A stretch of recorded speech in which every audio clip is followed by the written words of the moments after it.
Hello and welcome to another episode of JCU's Focus on Labour Market Information based on industry sectors.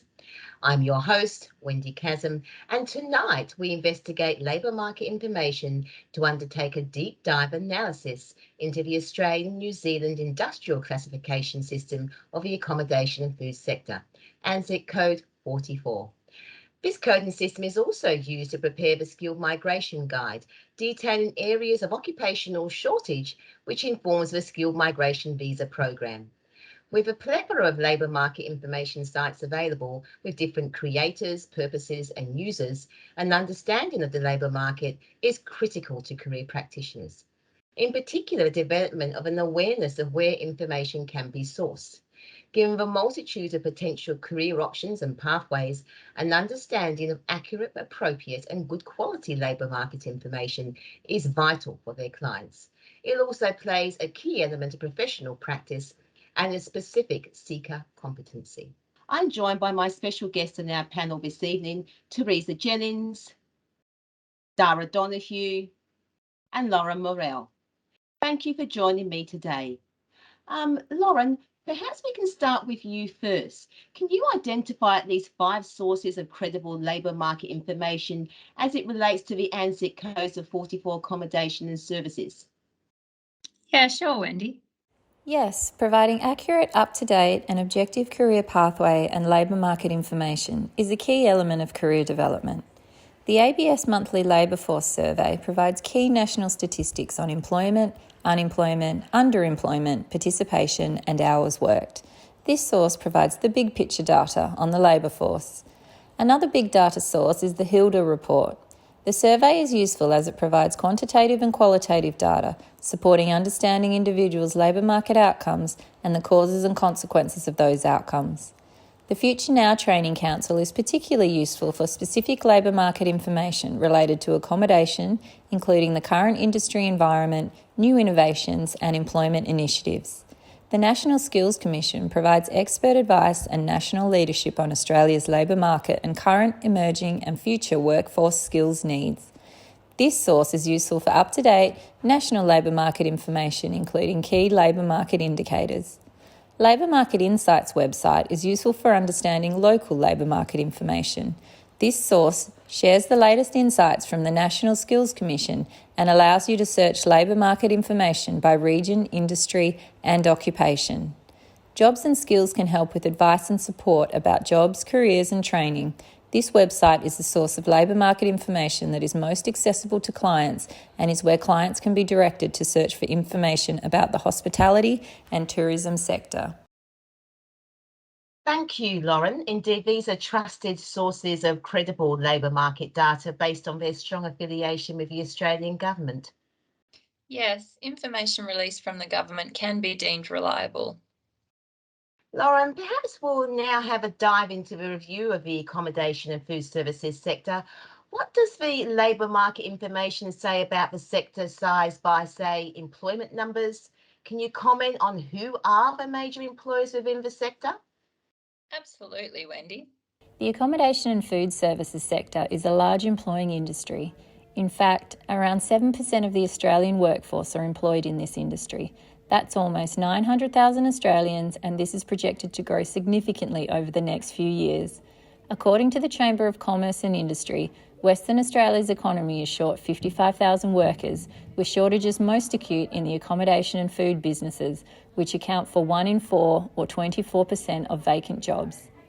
Females make up a larger percentage of the workforce in this industry at 56%. Employment in the accommodation and food services industry grew over the 20 years to February 2022, and the number of workers grew by 45,900 or 5.4% over the last quarter and grew by 48,900 or 5.8% over the last year.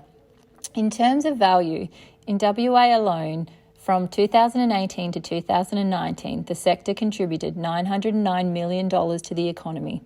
Comparing across industries, casual employment is most prevalent in the accommodation and food services sector, with only 39.4% of employees in the industry employed full-time.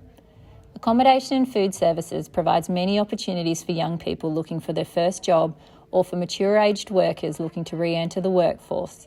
Most entry-level roles within this industry generally do not need prior experience or qualifications, with more than half of workers having no post-school qualifications. The accommodation sector has a wide variety of employee types. At the micro-business level, a person can be a self-employed accommodation manager who utilises their assets and entrepreneurial spirit via online services such as Airbnb. Small businesses offering budget accommodation options such as Big Four and Discovery Parks also provide a range of employment options. The management jobs in these operations will allow for the development of a range of skills. The economy to premium hotel-motel market is dominated by large companies with a range of brands. These companies offer a wide range of in-house occupation types, however, are often narrower in their specialisation. Thank you, Lauren. Some very interesting data indeed. Sarah, can you perhaps comment on the major vocations or professions within the sector? Certainly, Wendy. There are major vocations and professions that align with the accommodation sector, ranging across all 5 skill levels of the Australian and New Zealand Standards classifications of occupations. ANZSIC is a skills-based classification system for occupations in our labour market, and these are also matched to the Australian qualification framework. This correlation aligns skill levels with education levels and also acknowledges that significant industry experience can substitute for formal qualifications. Professions at skill level 1 are those more likely to be directly employed by larger companies in specialised occupations that relate to occupation group 2. Professionals, generally under the subcategory 22, business, human resource and marketing professionals. At skill level 2, there are the manager occupations from categories 141 and 4314, and these occupations can be in charge of property, people and the operation in a range of establishments.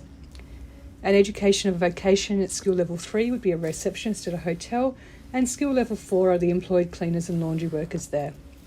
Skill level 5 occupations have the least training and or education requirements and are entry-level jobs in a hotel such as door person and cellar hand.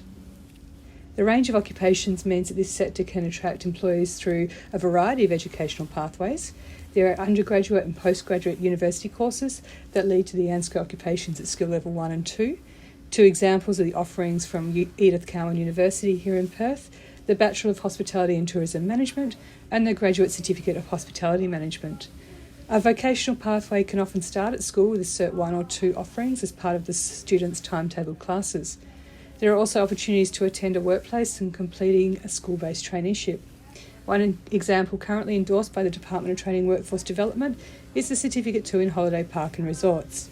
Examples of a tertiary vocational pathway are the progression through Certificates 3, 4 and into Diploma, Advanced Diploma of Hospitality Management. However, this is an industry that has a range of entry-level jobs and certainly is the industry where experience can substitute for formal qualifications. Thanks, Sarah. It's interesting to note the various vocations within the sector which undoubtedly have been largely impacted by the COVID-19 pandemic. Now, perhaps we'll actually move on to Teresa. Teresa, now taking a critical evaluation of the accommodation sector, what are the historical, current and projected future trends of this sector? Can you also comment on the implications of these trends for education providers, specifically higher and vocational education?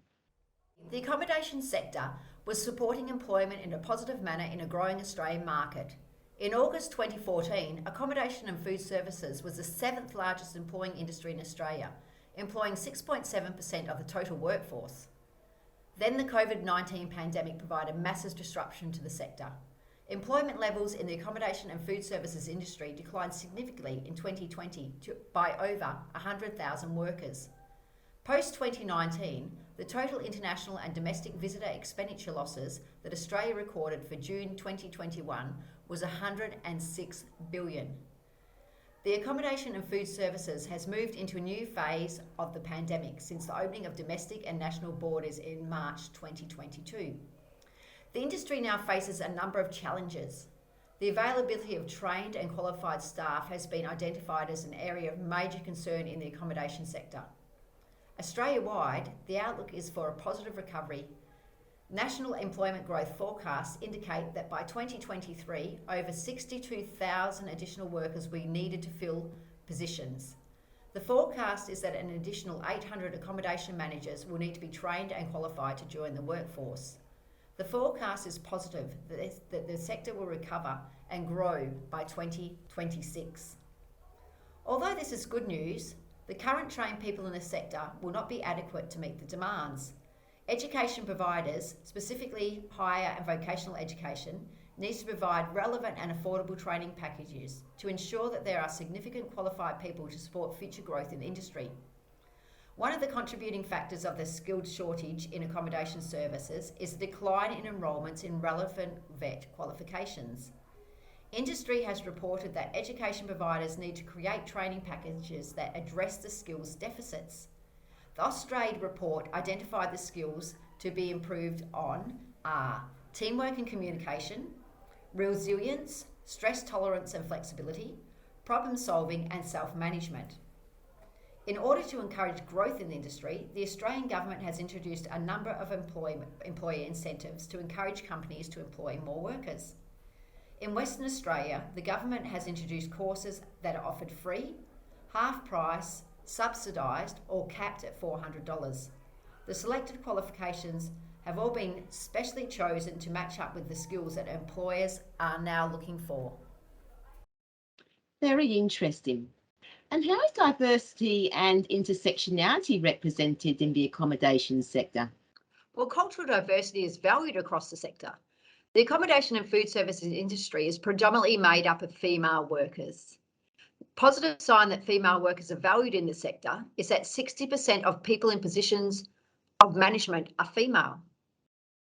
And people from Torres Strait Islands Aboriginal backgrounds are highly valued for their cultural knowledge and their lived experience. Crown has an Indigenous training program. It's also important to note the intersectionality of this sector. Workers engaged in the accommodation sector provide services to visitors in hotels, in service apartments, in resorts, caravan parks, as well as for workers in the resource sector. Accommodation is a significant component of the broader tourism industry with strong links to other sectors, including food and beverages venues, events and tourist activities. And some examples of the diverse roles in the sector are cleaners, waiters, IT experts, managers, entertainers, and chefs. Thank you, Teresa. Panelists, in view of what we've actually unpacked this evening, what are a few key practice points for career practitioners to provide guidance to individuals interested in a career pathway in the accommodation sector? Firstly, regularly source and interpret credible, accurate and up-to-date labour market information. Career practitioners should use this labour market information to dispel myths and correct any preconceived ideas clients may have of the accommodation industry. Secondly, prepare clients to be career resilient. Clients need to be prepared to adapt to the changing nature of the accommodation sector. Increased use of technology, COVID-19 public health measures, and the move to more flexible working arrangements has shaped the industry in recent years. Taking into consideration planned happenstance and chaos theory, career practitioners need to equip clients with career resiliency, adaptability, and enterprise skills. These skills are key to successful transitions for clients. Thirdly, career practitioners should work with diverse client groups and as such need to conduct career development in cultural sensitive ways, respecting the dignity, feelings and the cultural customs of their clients. Understanding the client's unique needs and advising accordingly is vital. Fourthly, career practitioners must consider their clients' context, such as geographical location.